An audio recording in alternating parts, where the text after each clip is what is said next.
Hey, what's going on, everybody? Samuel Akem here, and I'm back with another one. I appreciate you guys for tapping in to yet another one of my videos. I got a great video for you guys today. We're going to be talking about some pro days, some pro day numbers. Some guys are starting to have their pro days, and they're putting some numbers on paper. So we're going to be talking about that. There was a report that came out this week from somebody named Matt Brown on X talking about how he's a reporter, a journalist, I believe, and talking about how multiple teams at the FCS level are looking at reclassifying. So we're going to be talking about that. We're going to be talking about what some of the top Big Sky players need to do at their pro days in order to impress scouts and see it as a win. And we're also going to be talking about some hot takes. Got a segment I want to do, hot takes or real talk. You guys can comment down below what you guys think about some of these hot takes, but we are going to get straight into it. Please make sure you guys hit the like button. Please make sure you guys hit the subscribe button. Please make sure you guys leave me a comment down below, and we will get straight into it. Okay, I don't always talk basketball. I actually never talk basketball. I talked a lot of basketball last year. You guys can let me know in the comments what you guys think about me talking basketball. If you guys care about my opinion on basketball, if you guys want me to cover basketball topics. Obviously, it's the end of the college basketball season that I'm asking this and having this discussion, but Montana men's basketball is going dancing. Montana State women's basketball is going dancing. They both earned a spot in the tournament. First, we will talk about the ladies. They played an absolute thriller against Montana. 14-8 Montana at that, 8-10 in conference play. That shows the beauty of the conference tournament. I still don't understand why a lot of these conferences do conference tournaments. Maybe that's because I'm a football player and we never played conference tournaments. But my thing is, you battle through the regular season to win the regular season title. You've played everybody that you're going to play in the conference tournament. Then you have to re-earn your championship in the conference in the championship in the tournament. I don't get it. Now from this standpoint, like with Montana State's standpoint, like say they lose to a 14-8 Montana. Now they probably would have still gotten an at-large bid. They're 30-3. They would have been 30-4. They probably would have still got an at-large bid, I would hope. But, they're a mid-major school, a smaller school in the college basketball landscape. There's no guarantee that if they lost the tournament, they would get a spot. So, you hope a team like Montana State is able to make the tournament regardless of winning the tournament championship or not. That's no longer the case. They won on a last-second shot off a missed. The girl missed a layup, and then she put it right back. I wouldn't even say the Montana girls didn't box out. It just seemed like right place, right time. The girl just kind of rotated over. Ball fell right in her hands. Next thing you know, they win. They hit the shot at the buzzer. And unfortunately for the Montana lady Griz, the Montana State Bobcat ladies are going dancing, and they finish off an amazing season where they went 17-1 in conference play. They went 30-3 in their entire season. I mean, just a phenomenal season. They really dominated. I didn't watch a ton of basketball this year. It's been a pretty busy winter season for me, but I didn't watch a ton of Big Sky basketball, I should say.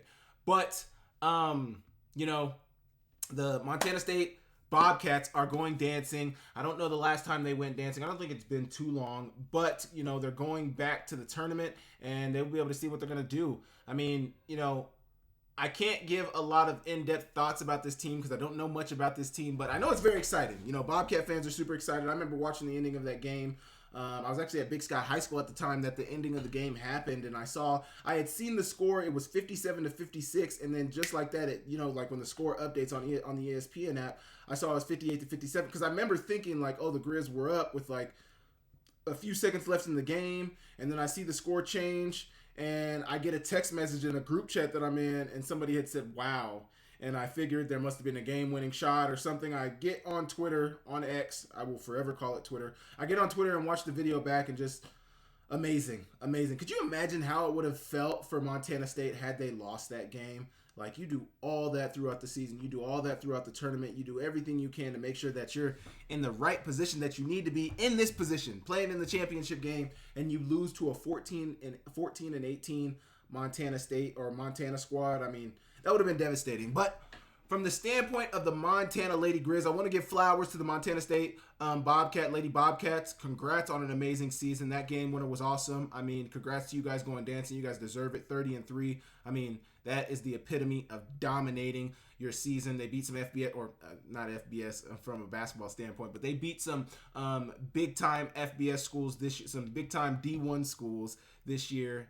and not big time, but I know they beat some D1, some bigger D1 schools, and they've had a really good year. On the Lady Grizz's standpoint, I mean, you ladies have absolutely nothing to hang your hat about. If you're in the Big Sky Circle, if you're in Missoula, Montana, if you're in Montana, you kind of know what's been going on at the University of Montana in terms of their basketball season. Not to go too deep into it, they lost their head coach this season, mid-season. There was a lot of turmoil in there with that head coach. Sources have told me that, some of the ladies weren't going to play for their previous head coach, so some changes were made. They brought in Nate Harris, or he became the interim head coach. He took them all the way to the national championship. I know MJ Bruno was campaigning for Nate Harris following the game, saying that he should become the full-time head coach. I'd be very interested to see how Kent Haslam and the administration at Montana are going to handle that hire throughout the offseason. I would think if you have a coach, similar to the Raiders situation a couple of years ago, when now it's so funny to look back on it now because, he didn't end up being a great head coach, but when Antonio Pierce was the interim head coach at the Raiders, and Devontae Adams and Max Crosby both stood on the table and said, hey, we want Antonio Pierce to be our full-time head coach. The ownership ended up listening to them and made Pierce their head coach. Now, we all know how that situation turned out. But now going to this situation with Montana, MJ Bruno, a senior, I think this was her last game with the Griz, standing on the table talking about how much of a blessing it was that Coach Nate Harris was able to come in and help them and get them to play in the conference championship game. Now, obviously, you would have loved to win it, but I mean, you're looking at a 14 and 18 team, an 8 and 10 team in conference. I mean, they're below 500 in conference play. They're below 500 in the regular season. I mean, they're below 500 and they haven't been a great squad. But when it mattered most and when it was nut cutting time, Nate Harris stepped in, took them to the place where they were, and now. They unfortunately lost, but I mean, they have a lot to hang their hat on. I think, there's a lot of good to take from this season, especially considering what they have been through throughout this season. I think it was an absolute amazing finish to the season for them. Would have loved to see them get the championship, but I think Montana State is a bit more deserving. Although, the story is great for Montana to be in that game. Montana State, best team in the conference, wire to wire. They've played amazing ball. Congrats to them on winning it. Montana, you guys have had an amazing season. You guys let me know down in the comments what you thought about the Montana State finish to the regular season, finish to the conference tournament season. What did you guys think about Montana's finish to the season? What do you guys think about both these teams? Where do you guys see Montana State? I know Selection Sunday is today, so I'm recording this on Sunday. This will come out on Tuesday, so we should already know where all of these teams are playing at. And yeah, exciting season for the Lady Griz, and not so much exciting, but exciting finish to the season for the Lady Griz. A little damper on the finish to the season, but I think they have a lot of good to take from the end of the season. But Montana State Lady Bobcats are going dancing. I'm excited to see where they're gonna go. Now I want to talk about the Montana men's basketball team. They are going back to the conference. They are going back to the NCAA tournament. We don't know where they're going to be slotted at right now, but they're going for the 12th time, a Big Sky tourney record, 12th time. They're going to the NCAA tournament. They finished the season 25-9, and they beat a 25-9 Northern Colorado squad. Man, it was a great game. Not really even back and forth. Montana really dominated the game for a lot of the game.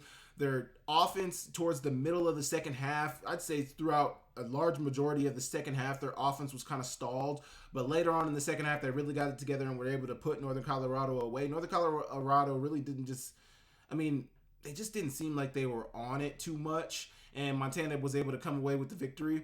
Coach DeCure has been an amazing coach at Montana. He has won a ton. I mean, he has come in and really been an amazing coach, has had opportunities to leave, decided to stay at his alma mater. They found a way to keep him around. And, he really broke down in his post-game press conference talking about, let me actually see if I can find that quote. I think Skyline posted it, and I'll show the video. But he was talking about post-game about how much it meant to him, the fact that, they were able to win the championship, how much it meant to him that, he felt like this championship was really his best coaching job. He said that for a few here, and I'm actually going to play the video. I found the video right here, posted by Skyline Sports, and we can really talk about it after I show the video. So here, I'm going to play the video, and then I can give my thoughts afterward.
Man, that is just awesome to hear from Coach DeCure. As a coach, these guys dedicate their lives to the game. These guys dedicate their everything they are to these kids, to this program, to their jobs. They sacrifice time with their families, sacrifice times with their wives, sacrifice time to themselves. I mean, they are putting their lives on the line for these kids, and to see Coach DeCure show some of that emotion on what this season has meant for him, I mean, it's awesome. And it's freaking awesome. And, I feel like the Griz basketball team has had a few down years. You had Ahmad, you had Saeed, you had Fob, some of those guys, Bobby Moorhead. I mean, some of the staples during my time at Montana, during the 16, 17, 18, 19, during those years when they were winning some of the championships early on in DeCure's career. And then to now, where he is now, he's taken some years off and being one of the better teams in the conference. And this year they completely, I felt, dominated much of the season in the Big Sky Conference, and for it to culminate into a regular season championship as well as a conference championship. And even better,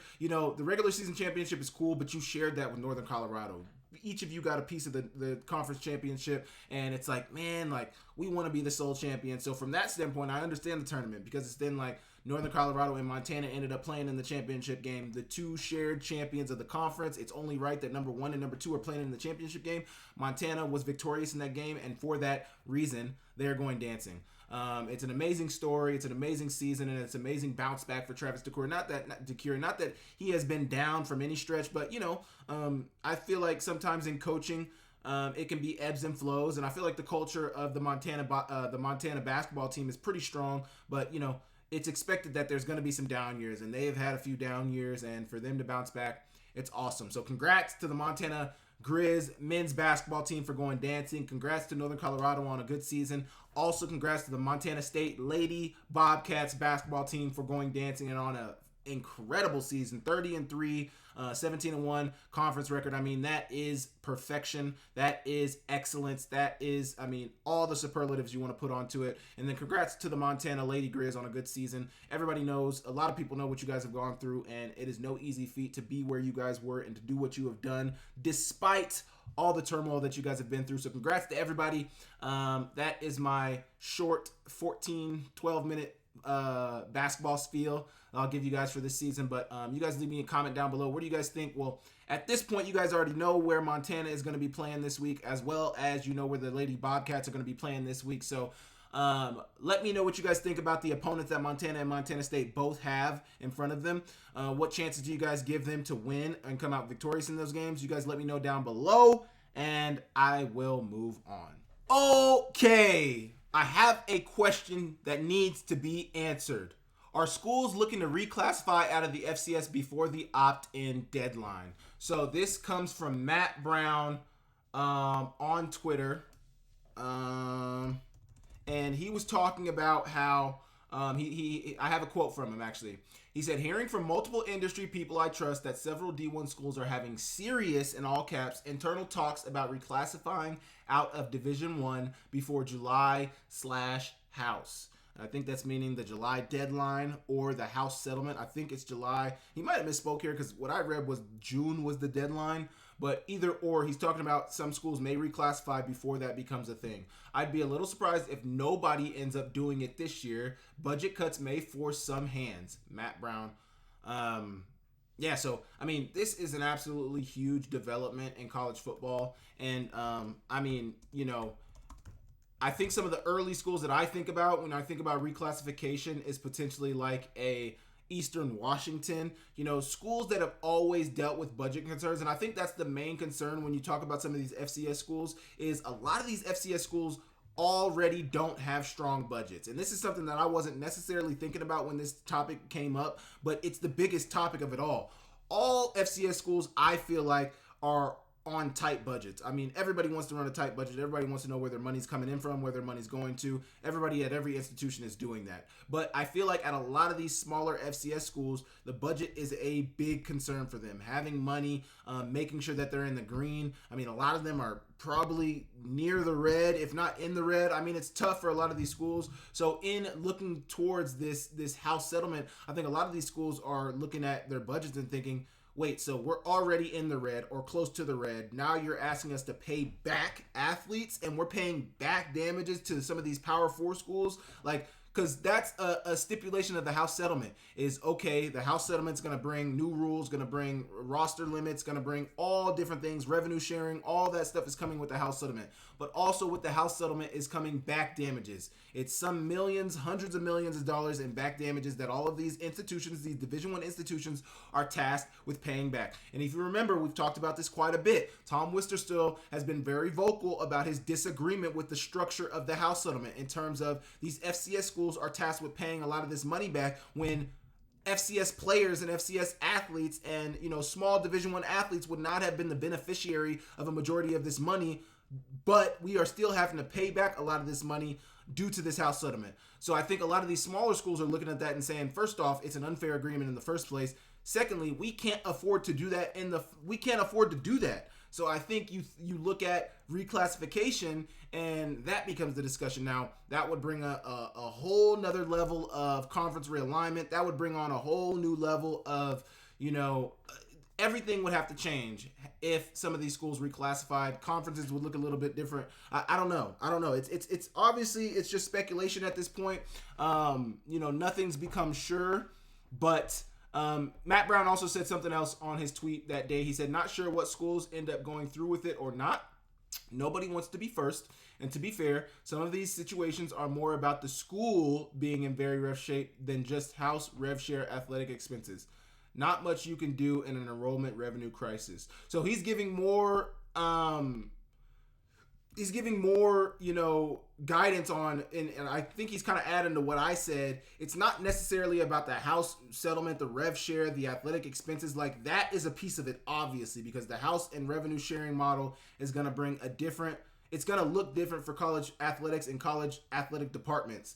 But he's mentioning that these schools are just in bad shape, which is what I was saying. Like, these schools already don't have strong budgets. Now we're supposed to add another line item on that budget being student athletes. Now we're supposed to add another line item on that budget being back pay. I mean, a lot of these schools are looking at this and saying, now, I say student athletes on that line being a budget item on that, being a line item on that budget. But as I was reading last week on the channel, revenue sharing is not a guarantee of the House settlement. That does not mean just because you opt into the House settlement, that does not mean you have to revenue share. That is what I have read and where my understanding stands on that. But a lot of these schools are looking at that and saying, we just can't afford any of it. We can't afford we already can't afford what we're doing right now. Our school already is in bad shape as it stands right now. Now you're adding to our budget, adding more money that's going to be coming out of our pockets. I mean, it's just not a healthy model for some of these schools, and I think the writing's on the wall. So I think it'll be an interesting development to track. I think, you know, one school I think of is Eastern Washington. I think maybe another. I mean, I don't know how they're doing with their budget. I just know their football team is not great. I think of Northern Colorado. I have no idea what their budget is like, but the only reason I think of Eastern Washington is because there has been articles written and discussions being had in the past about Eastern Washington potentially reclassifying before any of this became, a thing, before the House settlement was a thing. So I gotta believe that if that was a discussion at Eastern Washington before, there's no way that discussion is necessarily just going to be dissipated in midair now.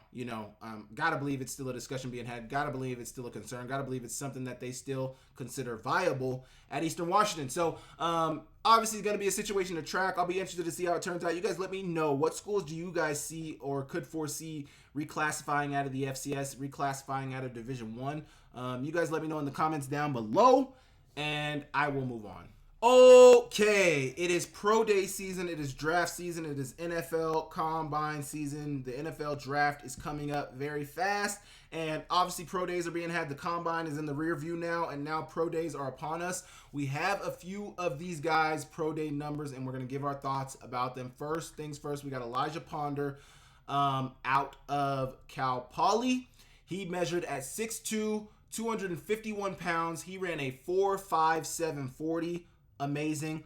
41-inch vert, amazing. An 11-foot broad jump, amazing. He ran a 4.2 in the short shuttle, and he ran a 7 in the 3-cone. I mean, all of those numbers are stellar, especially for an edge rusher. I think, that's really where the NFL landscape is moving. These edge rushers are fast, they're explosive, they have very good change of direction. I mean, Elijah Ponder definitely exemplifies that. Throughout his career, he had 151 pressures, 25 sacks, 103 hurries in his 4 seasons, and he also was an attendee of the Shrine Bowl. Obviously, I got this information off of Twitter. I was not at Elijah Ponder's pro day, but I think those are amazing numbers for Elijah Ponder. I mean, he is somebody that I heard of being around like a 4th, or being projected as a 4th or 5th round pick early on in the season. I don't know if that's still the case now. I didn't hear much about him during the Shrine Bowl, but I did hear about him during the season. I heard about him during the preseason. I saw him on the Shrine Bowl watch list. I saw him on the Senior Bowl watch list. I believe he was on the Senior Bowl watch list as well.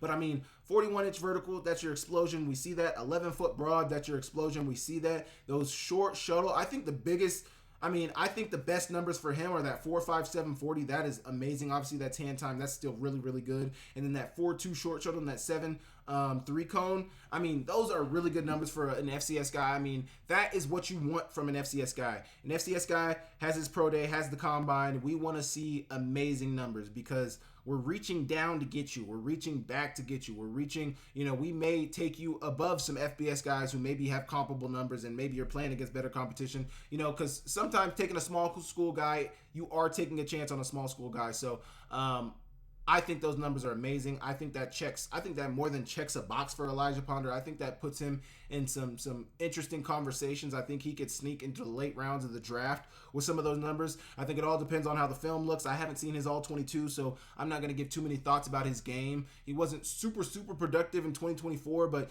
that Cal Poly squad wasn't great in general. But their defense was pretty good. Their defense was solid. Their offense wasn't great. The team wasn't great in general. It doesn't seem like they have a great culture there. But it seemed like the better unit of their team, it seemed like it was their defense. Now I'm judging that off of the Montana game because obviously I cover a lot of the Big Sky schools and cover Montana pretty closely as well. And Montana seemed to struggle, but Montana struggled offensively at times last year. So I don't know. I need to see the all 22 really to get a better idea of what his game is like. But I know those are great numbers for Elijah Ponder. Next we have Efton Chism and his pro day numbers.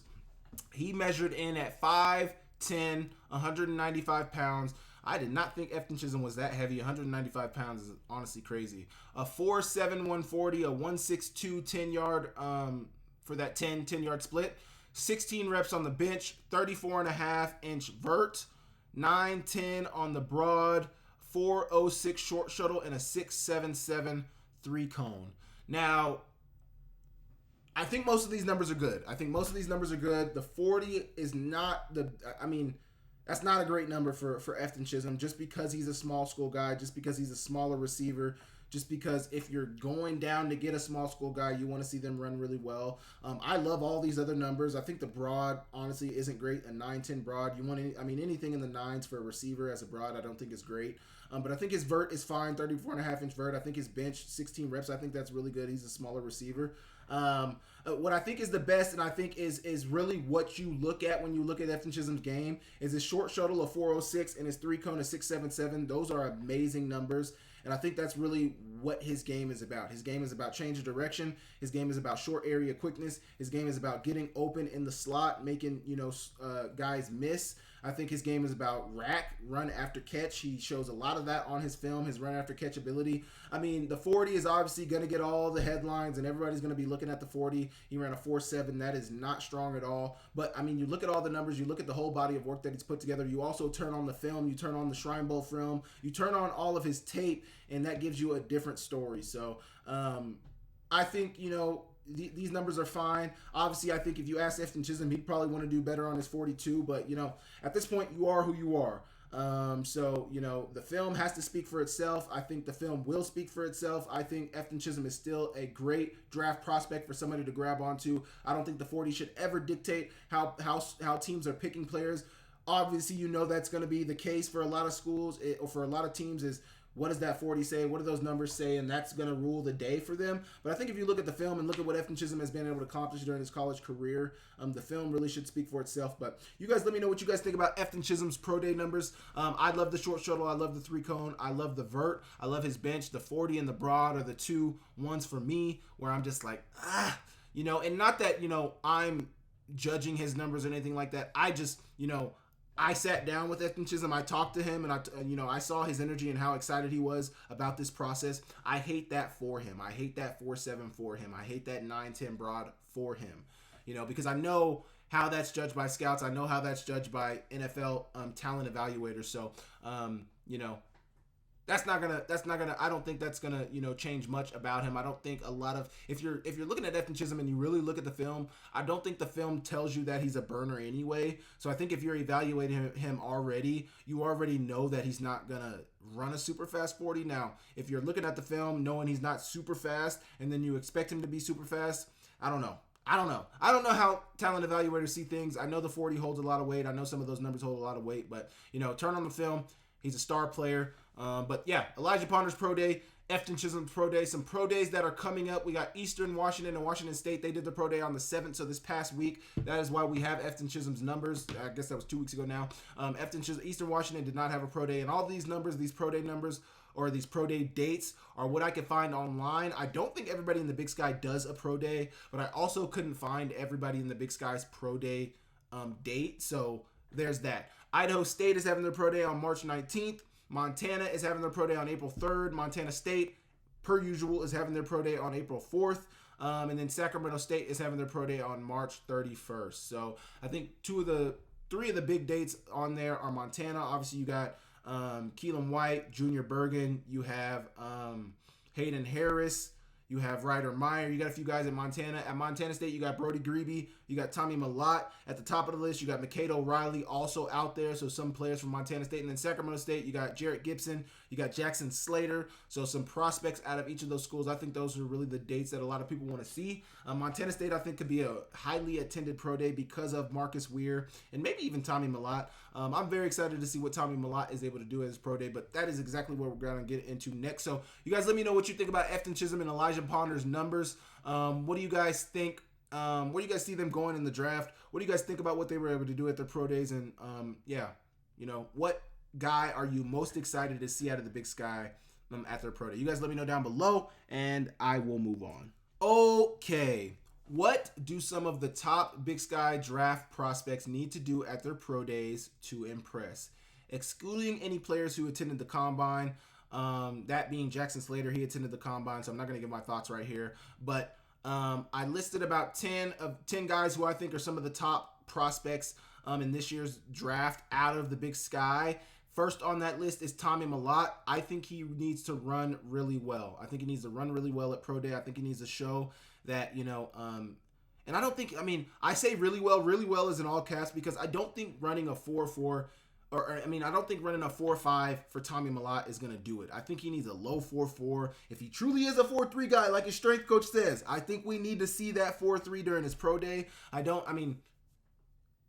I'm doubtful that Tommy can run a 4.3, but I wouldn't be surprised to see him run a 4.3. He is that fast. He is that explosive. I think he has that ability. I think at his pro day, Tommy needs to run really well, and I also think he needs to run amazing routes. He has been playing quarterback for his entire, well, I don't know how long Tommy Mellott's been playing quarterback. I know for the last 4 years in college, he has played quarterback. I know they moved him around a little bit his freshman year, but he has been primarily a quarterback, and obviously a lot of that, with that comes a lot of running, but running routes is a whole different beast. And, you know, I think he needs to really, really be dialed in with his routes to really show a scout that, yes, I've played quarterback for the last 4 years, but I'm an athlete and I can do this stuff at a high level. So I think he needs to run amazing routes. I don't think any of the other testing numbers matter for Tommy Mellott. Maybe his change of direction numbers, but I think his change of direction numbers are going to be pretty solid. So I'm not really talking about that. I think his 40 needs to be fast. I mean fast. And I think his routes, the drills are really what's going to matter for Tommy. For me, is the drills, the receiver drills that he does, as well as his 40. So run fast, do really, really good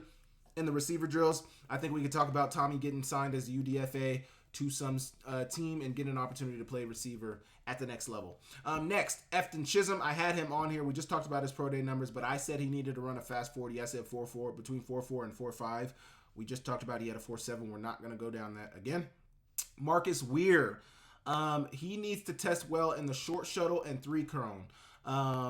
I think those are important kind of to show his change of direction, show how he moves as a lineman. I don't think the 40 is super important for any lineman ever, but I think some of those short shuttle drills are really important. But I also think for Marcus Ware, the most important thing for him are the drills. I think the lineman drills are going to be really, really important for him to see how he moves, to see, you know, what he's able to do. I think with Marcus Ware's film, I think he's got so much film at tackle, at guard. I think he's played a lot of ball. I think really with Marcus Ware, it's more about the film, and it's more about how you like him as a player, where you think he's slotted. I don't think testing is really going to change much about your opinion about Marcus Ware unless it's just that bad.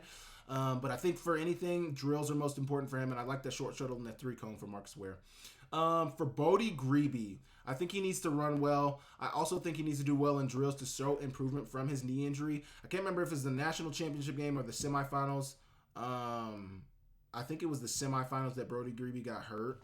Sometime later in the season, Bodie Grebe it was against Montana that Bodie Grebe got hurt. It was the Brawl of the Wild where he got hurt. He left during late in the first half, and then he returned and ended up finishing the game. I think he had a brace on, but you know, he wasn't 100%. I think he needs to run well, and I think more than anything, he needs to do really, really well in the drills to show that he is fully healed from that knee injury. But also, I just think he needs to test well. I just think he needs to run well. I just think he needs to do things at a high level, and running well. I could put running well on for every prospect out of the Big Sky. I could put running well for every FCS. I could put running well for every prospect in the 2025 NFL draft. You need to run well. They want to see you run well regardless of position. Maybe quarterbacks and specialists, they don't care. But outside of that, I think everybody needs to run well. But I think for Bodie Grebe, the drills are going to be really important for him. I could see, you know, he's a bigger guy, and he's a more, you know, he's not a small guy by any stretch. I think the short shuttle, the 3-cone and the short shuttle are really important for Bodie Grebe too. But the drills, I think, are more important for Bodie Grebe. I think drills really, really important. And if he ever gets an opportunity to interview with teams, I think that could be pretty big for him as well. Next, we got Junior Bergen. You know, Junior Bergen is a player who I think if you're looking at him at this point in this process, you already know what he brings to the table. He's a stellar returner. He's the best punt returner probably in college football history, the best punt returner in Montana history. I think he needs to run fast. I think he needs to be in that 4.4, 4.5 range for his 40 to really impress scouts at his pro day. And I think he needs to run routes well too. I think he needs to do the routes really, really well, just because when you're looking at a Junior Bergen, when you're looking at drafting a returner at the NFL level, I think they want to obviously see you be a good returner. And I think a lot of guys could be good returners in college and at the NFL level. But I think in order to make it in the league as a returner, you also have to be a really good receiver. And I think that's somewhere where Junior's lacking at. And not that he's not a good receiver. I think his numbers and his production from the receiver position are lacking. So that's why I think he could show a lot in the receiver drills at his pro day in order to show them that, hey, although I didn't have the numbers, I still do this at a very high level. I run very crisp routes. And I think even bigger than that, a mini camp, a rookie mini camp, or a training camp is really big for a lot of these guys because you can only get so much from pro day. But I think Junior needs to run a fast 40 because obviously he's not getting caught a ton, but he has got caught on film. And I think that's just something that you look at when you look at drafting a Junior Bergen. So, or when you look at signing a Junior Bergen. So, yeah, I think he needs to run a good 40. Next, Keelan White. Now, Keelan White is somebody who I think is going to play 10 plus years in the CFL. He's somebody who I think is going to have a very lengthy CFL career. I think we virtually know he's a lock for the CFL. He's the 5th rated prospect in the CFL. I haven't seen updated numbers, but last time I talked to him, he was the 5th rated prospect in the CFL draft. We got that. He's going to be drafted in the CFL, and if he wants to, he's going to play at least a few years at the very least in the CFL. But we're talking about the NFL draft. He's doing an NFL Pro Day. He has talked about multiple times that the NFL is his first goal. That's been his dream since he was a kid. So he wants to, he's going to test the waters for the NFL first. I think he needs to test well in all of the drills. He is coming off an injury. He hurt his foot. He had a sprain in one of his feet. And that was something that hampered him late in the season. That was something that hampered him into his Pro Day training. So I think he needs to run the 40 well. I think he needs to run the short shuttle well. I think he needs to run the 3-cone well. I think we need to see a good broad. I think we need to see a good vertical. I think he's going to run good routes at his pro day, so I didn't really put that on there. But I think all the testing metrics matter here, not only because of injury, but also because, I just think his numbers need to be really good. I think his numbers need to show that he's somebody who deserves the attention of NFL scouts. I think his numbers need to show that he's somebody who deserves an opportunity to play at the NFL level. So I think the testing drills are really important for Keelan. I think all of that stuff is really important for him. I think every single drill is really important for him. And next, we got Lan Larison. Now, from Lan Larison's perspective, the film is going to speak for itself. He's got production out the ass. He's performed at a high level throughout his last 3-4 years at UC Davis. I think for him, a lot of people want to see what the 40 number is. Running back, you obviously want to see what the 40 number is. But I think he also needs to be smooth through the drills so that he can show his versatility. He's a really good running back, but he's a really good catcher out of the backfield. I think Lan Larison is somebody who could benefit. Not that you would draft him hoping to put him at receiver, but I think Lan Larison, from a running back perspective and being able to show his versatility, could benefit from going through the receiver drills. Now, not that he will do that or not, but I think he's a phenomenal receiver out of the backfield. I would really compare him to Dylan Laube from last year. Really versatile running back, good in between the tackles, outside the tackles, and was a good receiver out of the backfield and just general receiver. They lined him up a receiver and he made plays. They have done the same thing with Lan Larison at UC Davis, and I think that's something that he could lean on at his pro day in order to show what value he could bring to an NFL roster. So Lan Larison, I think he needs to run the 40 well, but I think the drills, the running back drills, the receiver drills are big for him. I'm trying to think what drill in particular. Actually, so the 40 is important for Lan Larison, but bigger than Lan Larison and something that doesn't always show up on film for him is his change of direction. Making guys miss, stopping on a dime. The 3-cone and the short shuttle could be very, very big for Lan Larison, and I'm going to change this from being at the 40. I really think it's the short shuttle drills. I think it's the short shuttle and the 3-cone. I think those are really important for Lan Larison. That could give a lot of information. I think those numbers could dictate a lot.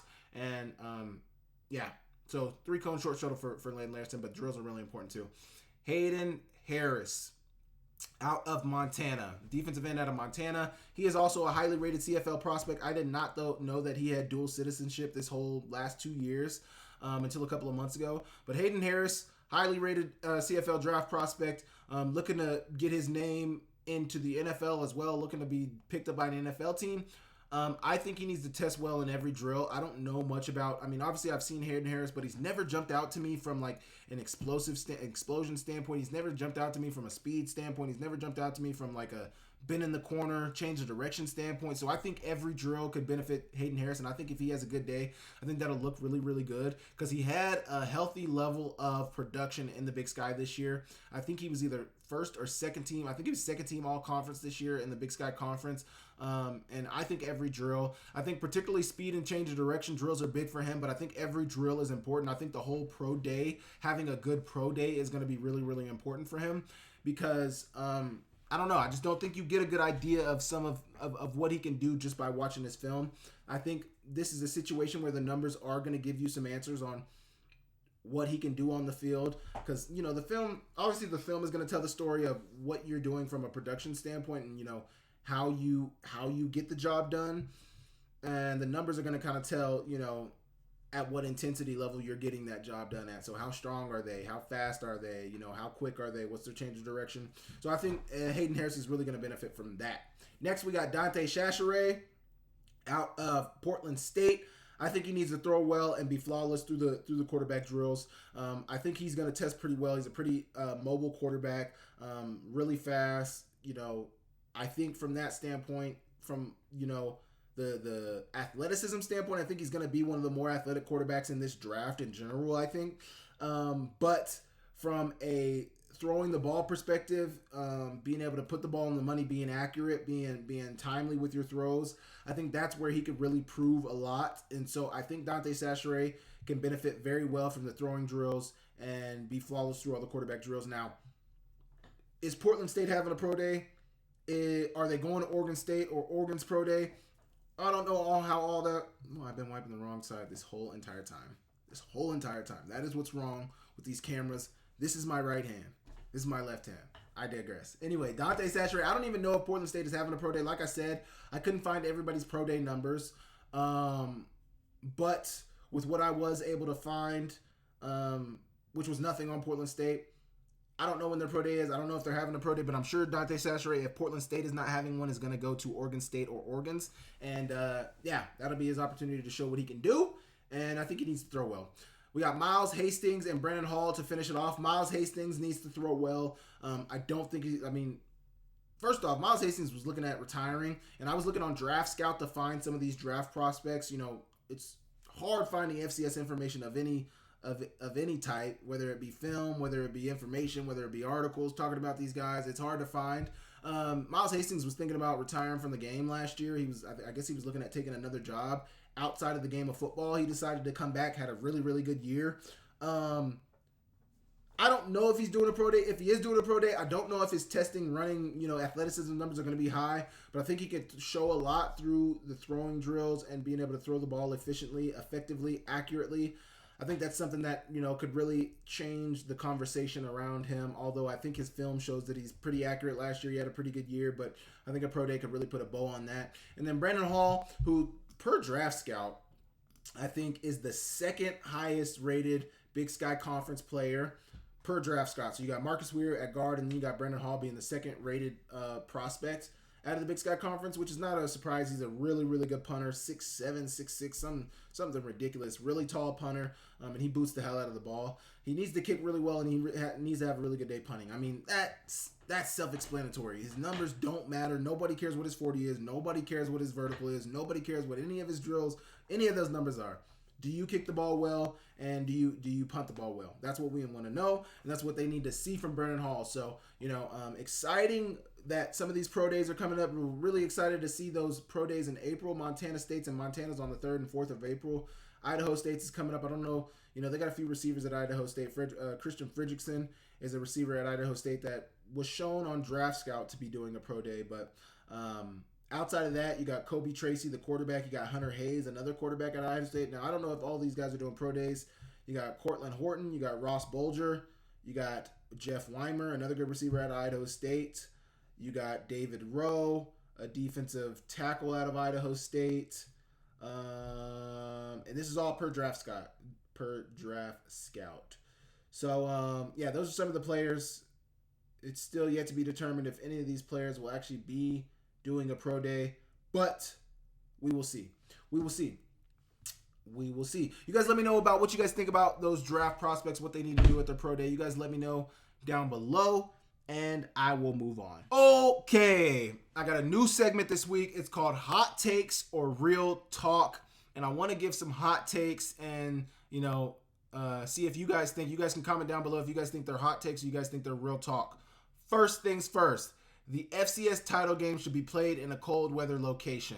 Is that a hot take or is that real talk? Now, there's probably a lot of people who would disagree with this just because the reason I think people would disagree with it and the reason I have always thought that people don't want to play in a cold weather place for a championship game is because that's not giving you the most favorable, environment for a good game. If you're going to a game, playing a national championship game in somewhere in like Miami or somewhere in the South, Texas, Arizona, California, where it's warm weather, I think you maximize the opportunity that somebody's going to have a really big game and somebody's going to be in their best shape and the best feeling possible. I mean, when you're cold, nobody enjoys playing in the cold. So this was kind of a reach here, but I do think it would be interesting to see a game being played in a cold weather state, in a cold weather location. Like, I'd love to know how some of these schools would do in a cold weather location. I don't think it'd be a problem for any of the Dakotas or any of the Montana schools, but I would love to know what it would look like for a game to be played in a cold weather location. So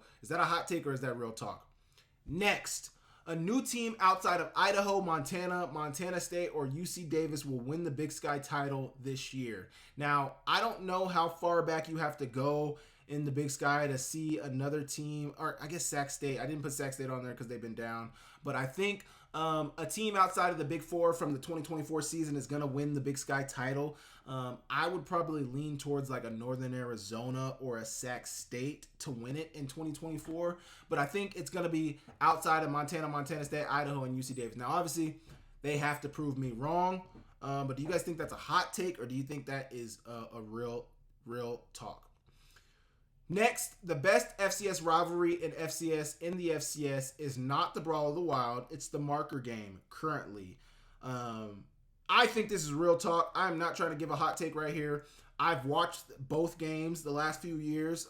Obviously, I've watched the Brawl of the Wild, but I've also watched the marker game and paid close attention to it. And that game has just been very, very competitive, and it's been very back and forth. There's no, you never walk into the marker game, at least in my opinion. I haven't seen a marker game where it's a lock. Like this year, it was a lock that Montana State was going to win the Brawl of the Wild. I mean, I'm not going to speak for the players, but I think all the fans were basically counting out the Griz. I think a lot of the pundits talking about the game were really counting out the Griz. And I think a lot of maybe even the players on the team didn't think they were going to win. And Montana had a down year, but I would definitely say the marker game is the better rivalry game in the FCS and not the Brawl of the Wild currently. Is that a hot take or is that real talk? An Ivy League team will make the quarterfinals or further in the 2025 FCS playoffs. The only reason I say this is because a lot of times when I'm looking at numbers and I'm looking at data from the entire season, when I'm looking at the statistics, a lot of those Ivy League teams rank highly in defense. Now, they only play 10 games. They start their season later. So there's a lot of factors. I think there's a lot of confounding factors that go into that. But I think, I could see an Ivy League team playing very, very strong defense, making it deep into the playoffs, making a deep push. So this is probably more so a hot take, but I think an Ivy League team will make it to the quarterfinals or further in the 2025 FCS playoffs. Is that a hot take or is that real talk? Last one. There needs to be an FCS Offensive Player of the Year named. There needs to be an FCS Offensive Player of the Year award named after Cooper Kupp. Now, not an FCS Offensive Player of the Year award. That's the Walter Payton Award. I just think there needs to be an FCS MVP award like the Walter Payton, FCS Offensive Player of the Year MVP award like the Walter Payton. And I also think there needs to be another award for because the Walter Payton Award is turning into a quarterback award. There needs to be a quarterback award and there needs to be an Offensive Player of the Year award because, I think there's some great offensive players who are not getting recognition. For example, Lan Larison had 2,000 plus all-purpose yards. I think he was nearing 2,500 all-purpose yards in the 2024 season. And I don't even know if he was a finalist for the Walter Payton. I think he was like 5th or 6th in the voting, 4th, 5th, or 6th. I can't remember exactly what he was. But Lan Larison is a guy. Tari Lampson is another guy. I think Tari Lampson was a finalist, but Tari Lampson is another guy who deserves some recognition. There's some great offensive players in the FCS. Obviously, you got the Buck Buchanan. That's truly going to the best defensive player. And then you got the Walter Payton, which is going to a quarterback. I think I did some numbers on it last offseason where the Walter Payton has gone to a quarterback maybe 70 to 60% of the 60 to 70, maybe closer to 80% of the time it's gone to a quarterback. That is just terrible, man. I think Cooper Kupp was an amazing player at Eastern Washington at the FCS level. I think he needs an award named after him. What better award than the Cooper Kupp Offensive Player of the Year award? And just change Walter Payton was a running back, so I guess is what would kind of make that weird. But think the Walter Payton Award should be a quarterback award since that's what it's been. And I think we need to give some love to some of these other offensive players who deserve recognition. Now, obviously, they get all conference. Now, obviously, they get all American. Obviously, they get all those accolades as well. But let's give them some national recognition. Do you guys think that's a hot take or real talk? You guys let me know down below. And I will move on. Okay, I want to thank you guys for tapping into the channel this week. I want to thank you guys for showing me love continuously. I want to thank you guys for supporting the channel. Make sure you guys hit the like. Make sure you guys hit that subscribe button. Make sure you guys comment down below. I know I covered a little bit of basketball today. You guys can let me know what you guys thought about that. Do you guys not care about hearing my voice as it pertains to basketball? Or do you guys like hearing my opinion about some of the basketball topics? Obviously, the Big Sky season is at its finish. And now we're all talking about NCAA tournament. But if you guys appreciate me bringing up some basketball, you guys can let me know. Obviously, this doesn't have to be an all football show, but it is a Big Sky show. So you guys let me know what you guys think about all of that. I want to thank you guys for tapping in. Got some good breakdowns dropping this week. Got about 4 player breakdowns dropping this week. I did just finish graduate school. I now have completed my master's degree in sports psychology. So pat on the back for myself. Thank you for any of you guys who are giving me congrats right now. But thank you guys so much for tapping into the channel. I appreciate you guys continuing to support. I will be dropping more and more player breakdowns as the draft gets closer and closer. You guys let me know if there's a particular player that you guys would like to see me give an in-depth breakdown on. I would love to do that for you guys. Just let me know in the comments.